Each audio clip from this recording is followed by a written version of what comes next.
ఉపనిషత్తులో జై గురుదేవ్ బృహదారణ్యక ఉపనిషత్తులో యాజ్ఞవల్క మైత్రేయి అని సంవాదం వస్తుంది. సంవాదం ఏమంటే ఆ యాజ్ఞవల్కునికి మహర్షి ఆయనకి 2 భార్యలు ఉంటారు. మైత్రేయి కాత్యాయని అని అనుకుంటాను. 2 భార్యలు ఉంటారు, మైత్రేయి కాత్యాయని. ఆయన ఇలాగే భార్యలతో ఆనందంగా ఉంటాడు. ఇలాగా అలా ఉంటూ ఉంటూ ఉంటూ రోజుకి ఆయనకి కొన్నాళ్ళు కనిపిస్తుంది సంసారం ఇంకెన్నాళ్ళునే ఇంతే కదా, చూసినాము అన్ని సుఖాలు చూసినాము, ఇంకా మన జన్మ సార్థకం చేసుకోవాలా, జీవనం సార్థకం చేసుకోవాలా అని 2 భార్యని పిలుస్తాడు. మైత్రేయి అక్కయ్యని, నేను ఇంక తపస్సు పోవాలనుకున్నాను, నా జీవనం సార్థకం చేసుకోవాలనుకున్నాను. కాబట్టి ఉండే ఆస్తిపాస్తినంతా 2 భాగాలు చేయండి. ఒకటి నీకి, ఇంకోటి ఈయనకి. మీరు ఆనందంగా సుఖంగా జీవించండి, నేను బయలుదేరుతాను అంటే అందులో పెద్ద భార్య మైత్రేయి అంటుంది, స్వామి మీరు వెళ్ళిపోతే ఎట్లా అంటుంది.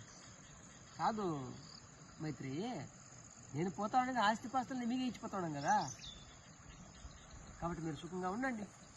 ఇంకేమి ఇన్నాళ్ళు ఉండడం కదా, మనం ఎప్పుడైనా ఏదో రోజు మరణం వస్తుంది కదా, అట్లయినా మనం విడిపోతాం కదా, కాబట్టి విడిపోయే ముందు కొంచెం నా జీవనం సార్థకం చేసుకొని అంటే ఆవిడ మైత్రేయి అంటుంది. కాత్య అంటే మంచి మాట, సరే మీరు పిల్లలు పోండి, మాకు ఆస్తిపాస్తులు మాకుండా ఆనందంగా ఉంటాం. మైత్రేయి అంటుంది, కాదు స్వామి, ఆస్తిపాస్తుల నుంచి సుఖంగా ఆనందంగా ఉండేట్లుంటే అవన్నీ ఇచ్చిపెట్టి మీరే వెళ్ళిపోతారు. ఆస్తిపాస్తులు సంపత్తి ఐశ్వర్యం సుఖంగా ఉండేట్లుంటే అవన్నీ మాకు వదిలిపెట్టి వెళ్ళిపోతారు. మీరు అవన్నీ మీరు వదిలిపెట్టారు లేదు, ఆస్తిని ఇచ్చి పెట్టినారు, ఆస్తి అంటే మాకే ఇచ్చారు. వీళ్ళు అంటే మీరు కష్టపడిన పోతున్నారా అంటే లేదు మైత్రి, నేను కొంచెం జ్ఞానార్జన చేయాలా, జీవనం సార్థకం చేసుకోవాలా అంటే మీకు జ్ఞానార్జనలో జీవన సార్థకతలోనే సుఖం ఉందని మీరు అనుకోవాలి. కాబట్టి జ్ఞానార్జనలోనే సాధనలోనే సుఖం ఉందని తెలిసేట్లుంటే అదేంటో నాకు చెప్పండి స్వామి. కాబట్టి మీకు సుఖం ఇవ్వనటువంటి ఈ సంపత్తి ఐశ్వర్యము నాకు అవసరం లేదు. మీరు దేన్ని పొంది సుఖించాలనుకుంటున్నారో అటువంటిది నాకే చెప్పండి అని మైత్రి అడిగి. చూడండి బుద్ధివంతులు ఆయన మాటలు ఎటువంటిదో. ఇంకో భార్య ఏమే కానీ సంతోషం, నాకు అంతకుముందు ఏం కాదు, నేను మొన్న వయసు అయిపోయింది ఆయనకి, అది పోని. తమ్ముడు యాజ్ఞవల్క్య మహర్షి అంటాడు, అట్లా ఒకవేళ నువ్వు అట్లా అనుకున్నట్లంటే మైత్రి,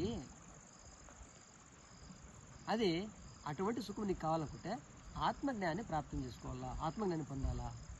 అప్పుడు ఆయన అంటాడు, అరే మైత్రేయి, ఆత్మవారే ద్రష్టవ్యో శ్రోతవ్యో మంతవ్యో నిధి ధ్యాసితవ్యస్య. అటువంటి సుఖం నీకు కావాలనుకుంటే నువ్వు ఆత్మవారే ద్రష్టవ్యో శ్రోతవ్యో మంతవ్యో నిధి ధ్యాసితవ్యస్య అంటే ఆత్మ సంబంధిత విషయాల్ని వినాలా, మననం చేయాలా, చింతన చేయాలా, దాన్ని సాక్షాత్కారం చేసుకోవాలి తప్ప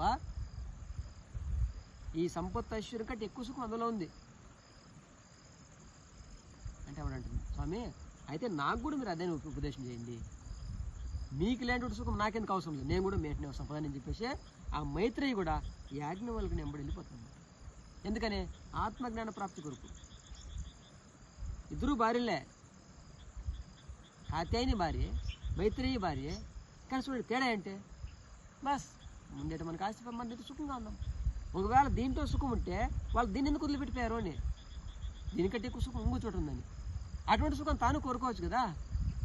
కాబట్టి బుద్ధిమంతులైనటువంటి మైత్రేయి ఉంటుంది, స్వామి మీరు ఏ సుఖాన్ని పొందాలని ఇవన్నీ వదులుకుంటున్నారో అటువంటి సుఖం నాకే కావాలి. వాడు ప్రేమతో అంటాడు ఆయన యాజ్ఞవల్క్య మహర్షి, ఇది ప్రేమతో. అరే అంటే మనం అంటాం చూడండి, అరే అంటే ప్రేమతో, అరే మైత్రేయి, ఆత్మవారే ద్రష్టవ్యో శ్రోతవ్యో మంతవ్యో నిధి ధ్యాసితవ్యస్య. అటువంటి సుఖం కావాలంటే నీవు ఆత్మజ్ఞాన ప్రాప్తి పొందాలా. వేరే అన్యమైన దీనితో ఇవి నిత్య సుఖాన్ని ఇచ్చేటు కాదు. సుఖంగా జీవనం గడపచ్చు, ఆస్తిపతైశ్వర్యంతో సుఖంగా జీవనం గడిపేయచ్చు, కాదనలేను.